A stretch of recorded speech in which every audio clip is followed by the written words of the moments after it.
In August 1856, inside a small experimental workshop in London, Henry Bessemer stood beside a cylindrical vessel filled with 700 pounds of molten iron. He turned on the air blast and waited. For 10 minutes, nothing unusual happened. A few sparks drifted from the opening at the top. Then the vessel erupted. A voluminous white flame shot upward. Explosions hurled molten slag and splashes of liquid metal high into the air. The apparatus became, in Bessemer's own words, a veritable volcano in a state of active eruption. No one could approach to turn off the blast. Red-hot matter rained onto nearby rooftops. The building nearly caught fire. And when the chaos finally subsided, something extraordinary had happened. The iron had been transformed into steel, not in a day of careful heating and stirring. In 20 minutes, what Bessemer had just witnessed would reshape the industrial world. Within decades, machines based on this volcanic process would operate inside factories across Britain, America, and Europe. Workers would stand feet away from vessels reaching 3,000 degrees, watching geysers of flame erupt shift after shift. This is the story of the Bessemer Converter, the machine that made steel cheap, made cities possible, and turned industrial work into something resembling controlled catastrophe. Before Bessemer, steel was a luxury. It existed, but barely. Craftsmen made it in tiny batches for swords, springs, and surgical tools. The process took weeks. Bars of iron were packed between layers of charcoal and heated for days until carbon slowly diffused into the metal. The result was expensive, inconsistent, and available in quantities too small to matter. The industrial world ran on iron instead. Cast iron was strong, but brittle. Drop it wrong and it shattered. Wrought iron was soft and could be shaped, but it bent under stress. Neither was good enough for what the 1850s demanded. And what the 1850s demanded was railroads. By mid-century, rail networks were exploding across Britain, Europe, and America, but iron rails were failing. They warped under heavy locomotives. They cracked in cold weather. They wore out in 3 or 4 years. Replacing them was constant, expensive, and deeply frustrating. The military had the same problem. During the Crimean War, cast iron cannons were shattering under their own explosions. Armies needed stronger gun barrels. They needed steel. But steel cost 40 times more than iron. You simply could not build a railroad or arm an army with a material that expensive. I need to pause real quick. If these stories of industrial breakthroughs and chaos are something you enjoy, I would be grateful if you subscribed and let me know in the comments what dangerous technology I should investigate next. Now, back to the action. In 1854, Henry Bessemer had a conversation with Napoleon III about artillery. That conversation changed everything. Bessemer became obsessed with making steel cheap. His insight was deceptively simple. If you blew air through molten iron, the oxygen would react with the carbon and impurities inside. They would burn off. The reaction itself would generate heat, enough to keep the metal molten without external fuel. It sounded insane. His own foundry workers told him it was foolish. Cold air, they said, would solidify the iron instantly.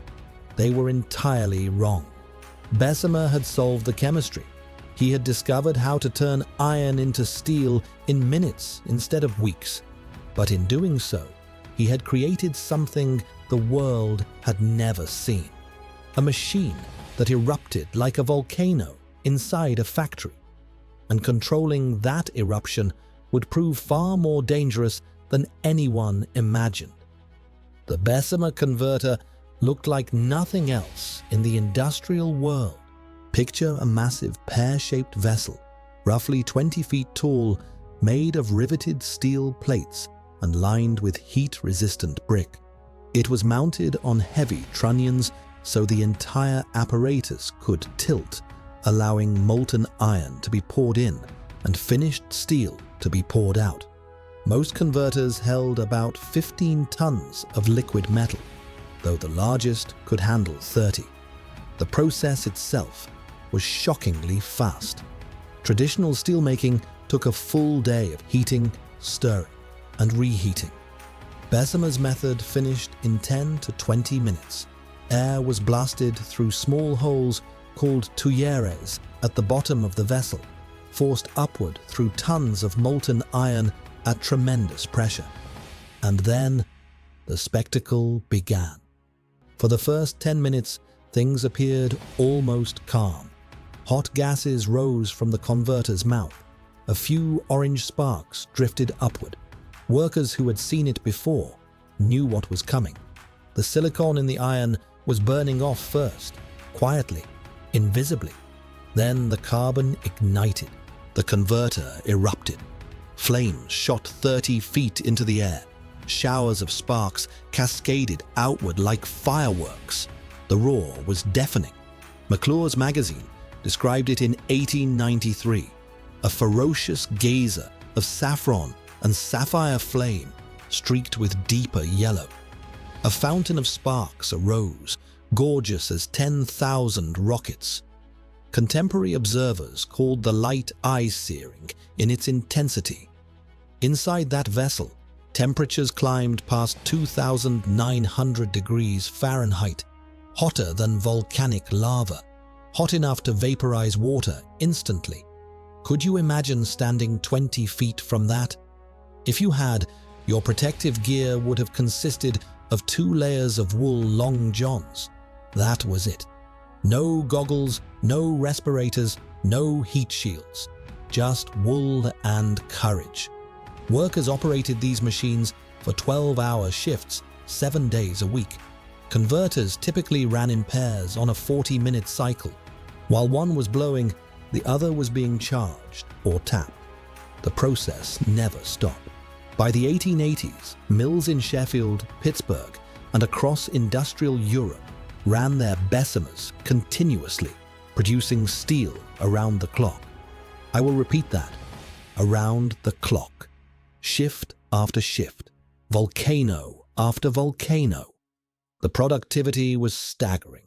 What once required a full day now happened in minutes. Steel that had been a luxury became a commodity. But all that heat, all that molten metal, all that speed created dangers that were as invisible as they were inevitable. The spectacle was mesmerizing. The flames were beautiful. And the physics of the Bessemer process contained hazards that no amount of wonder could disguise. As we'll soon find out, the energy inside those converters could escape in ways that turned routine work into disaster. The chemistry of the Bessemer process was elegant. Oxygen in the air blast reacted with carbon, silicon, and manganese dissolved in the molten iron. These impurities burned off as gases or floated to the surface as slag. What remained was steel. But here's what made the process both revolutionary and terrifying. Those reactions were exothermic. They generated their own heat. Once the blow began, no external fuel was needed. The impurities burning inside the converter raised temperatures by hundreds of degrees automatically. The metal heated itself. This self-sustaining reaction was Bessemer's genius. It was also what made the process so difficult to control. If the air blast continued too long, the iron itself began to oxidize. Valuable metal was lost. If stopped too early, impurities remained, and the steel came out brittle and useless. The timing had to be precise. And how did operators judge that timing? By watching the flames. Experienced workers learned to read the color and intensity of the fire erupting from the converter's mouth. They watched spark patterns. They listened to the roar. This was not science. It was instinct, developed over years of standing beside machines that could kill them. Here's why that matters. 15 tons of molten steel at 2,800 degrees does not sit still. It moves. When the converter tilted to pour, that liquid metal flowed with tremendous force. Ladles weighing 20 tons or more were lifted by crane and carried across the factory floor. Chains held them suspended above workers. Sometimes the chains broke.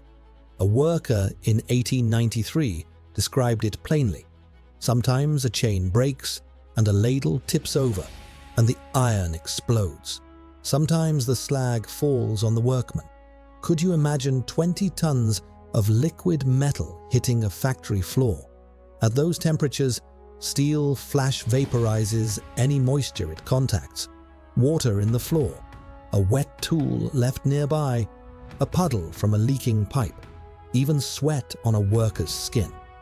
Any of it could trigger a steam explosion, violent enough to throw molten metal across the room.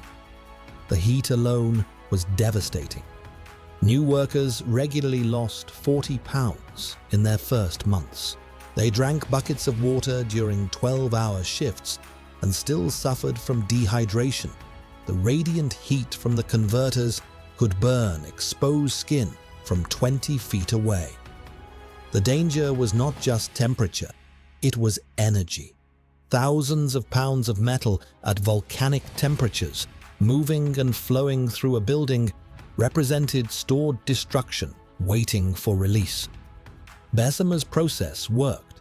It created steel by the ton, but it also created conditions where a single mistake, a wet floor, a faulty chain, a miscalculated tilt could turn routine work into catastrophe.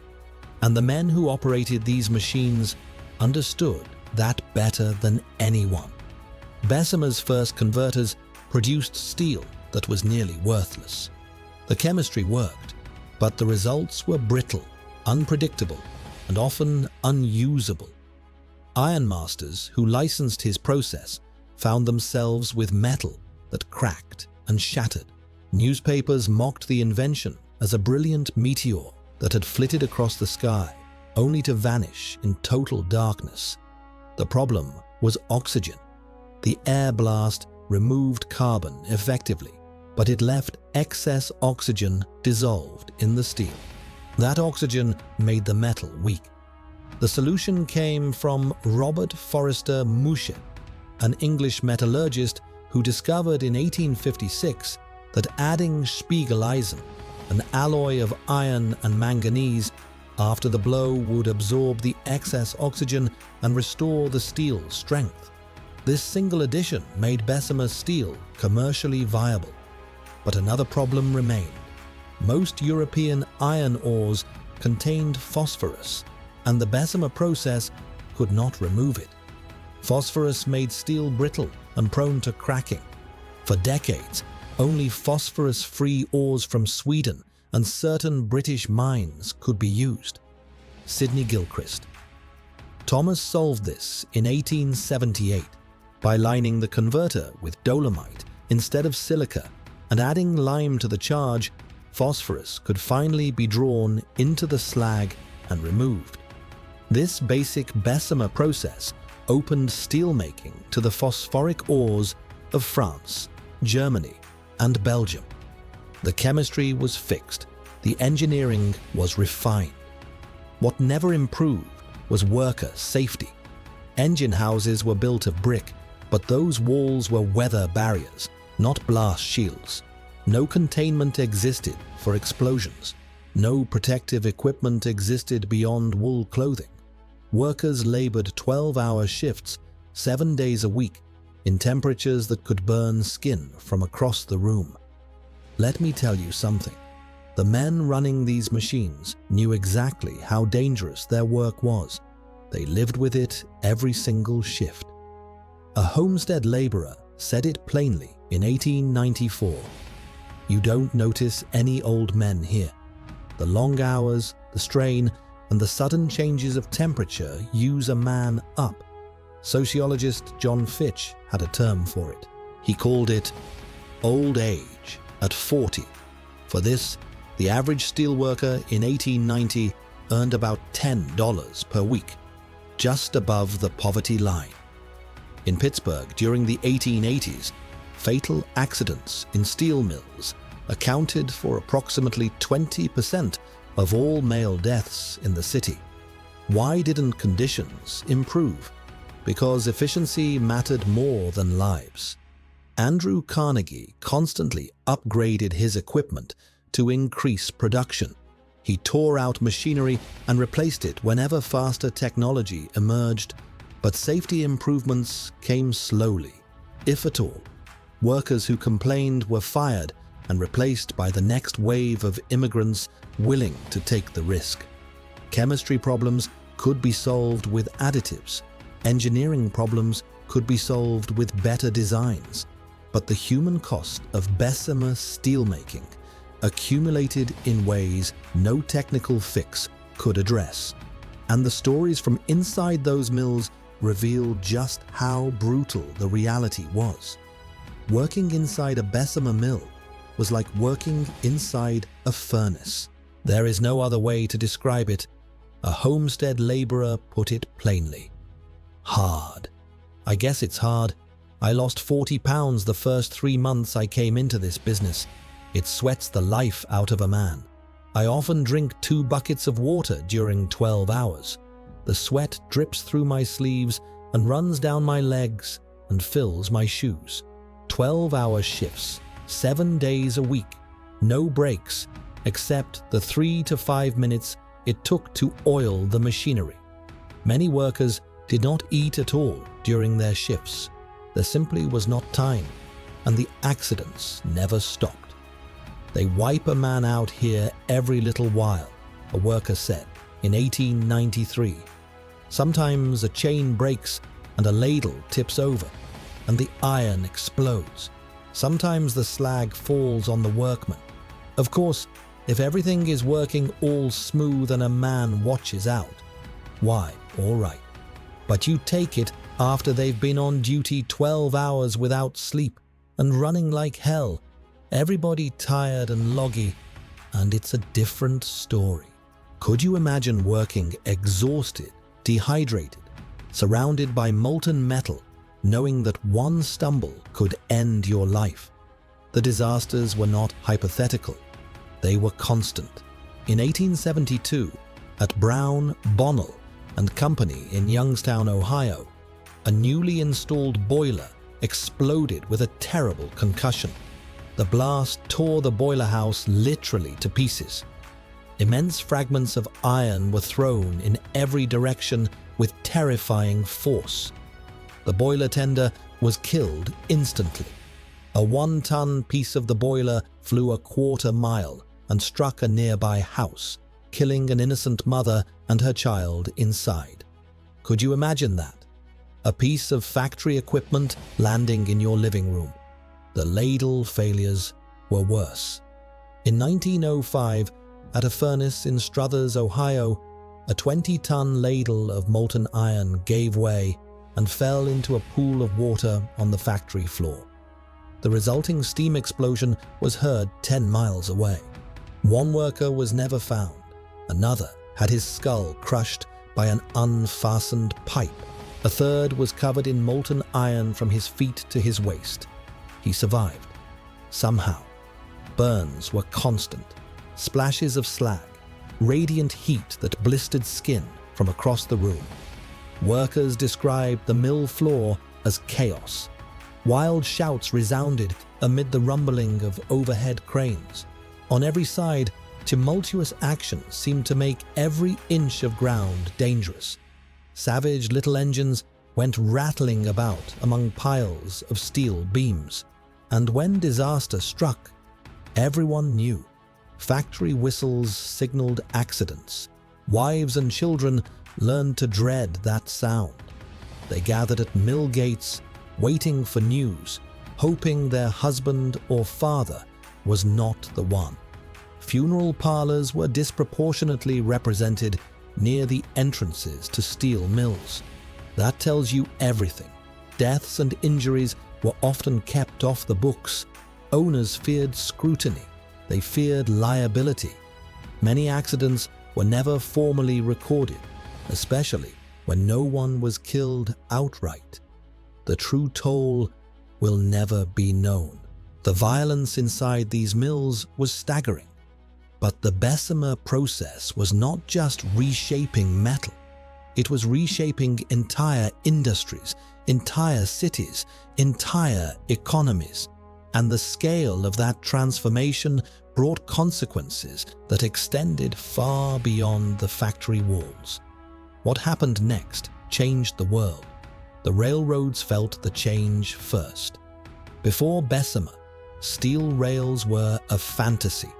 Iron rails wore out in 3 or 4 years. They cracked under heavy locomotives. They warped in summer heat and split in winter cold. Replacing them was a constant drain on railroad budgets. Bessemer steel changed everything.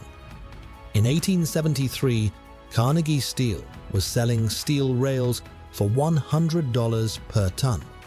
By 1875, the price had dropped to $50. By the 1890s, Carnegie was selling rails for $18 per ton.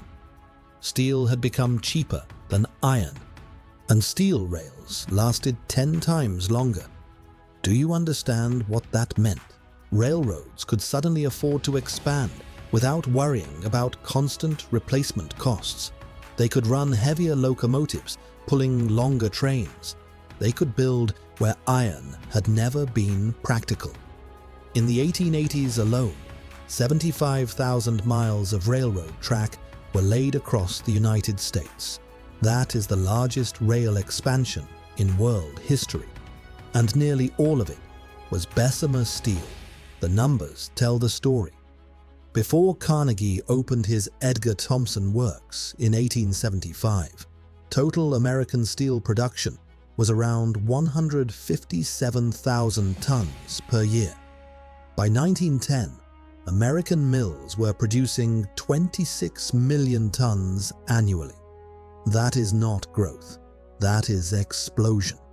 The transcontinental transportation network was built on Bessemer steel.